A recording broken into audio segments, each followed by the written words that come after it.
don't knock masturbation. It's sex with someone I love.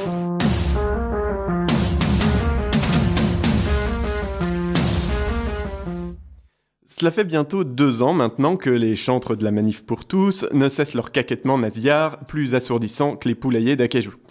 Pensez, les pauvres, c'est vrai qu'on ménage pas leur méninge, toutes sclérosées qu'elles sont par des décennies de bien-pensance nauséeuses macérées dans le vin de messe, qui n'est pas là que pour faire passer l'hostie.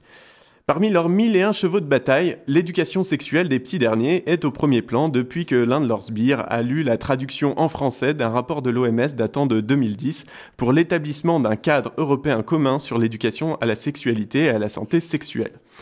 Dans leur lecture complètement parcellaire et subjective du papier, ils se sont outrés que l'on encourage, et admirez s'il vous plaît mon interprétation orale des guillemets, la masturbation enfantine.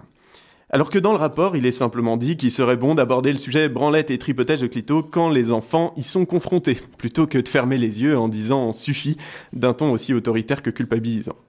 Alors, ajoutez à cela la reprise de l'exposition Le zizi sexuel où sont invités les scolaires et admirez comme il s'enflamme tel un feu d'artifice. Ah, la masturbation. On dit quand même beaucoup de conneries à ce sujet.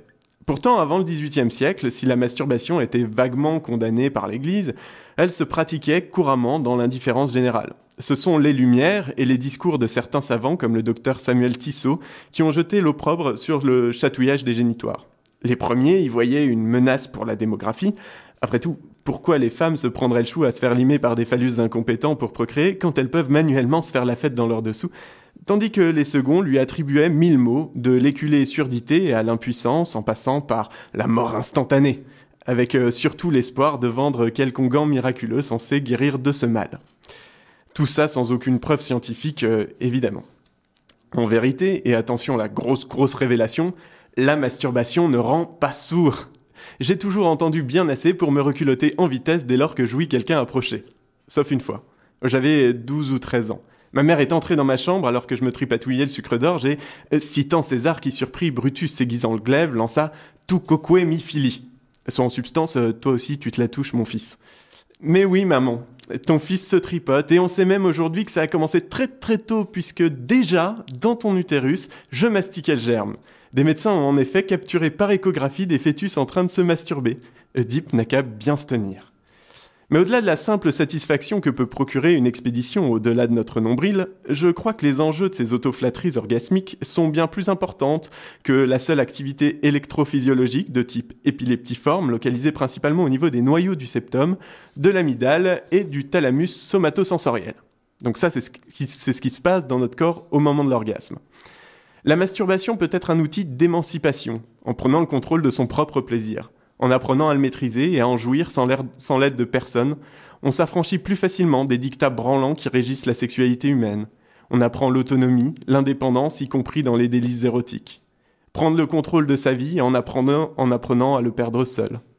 J'en suis convaincu, les plaisirs solitaires défrustreraient les masses difformes de bubons mal dégrossis et gavés aux ordres mornes de croyances, celles qui fustigent les hommes et les femmes qui se touchent là où ça fait du bien. Qu'elles soient morales ou religieuses, les injonctions anti-onanisme culpabilisent sans raison, alors que ma grand-mère disait toujours « une bonne branlette au bon moment aurait sans doute évité bien des guerres ». Il semblerait également que la masturbation participe pleinement à l'épanouissement sexuel. Maîtriser la décharge orgasmique en solitaire, c'est apprendre à la reconnaître et à la provoquer, et à ne pas la laisser aux seules errances maladroites d'un partenaire souvent trop préoccupé par sa propre jouissance.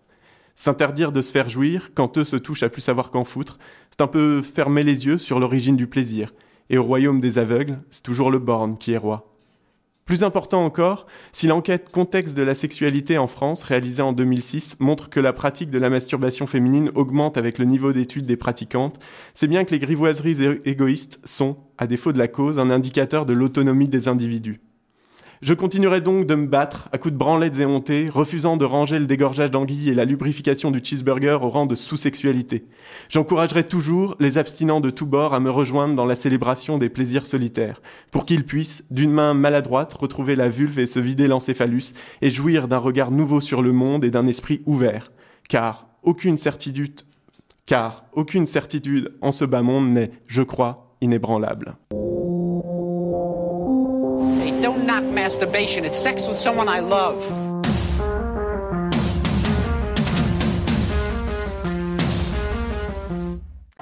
Bon, faut dire qu'aujourd'hui, on manque ni d'imagination, ni d'outils pour faire le tour de la luxure en solitaire.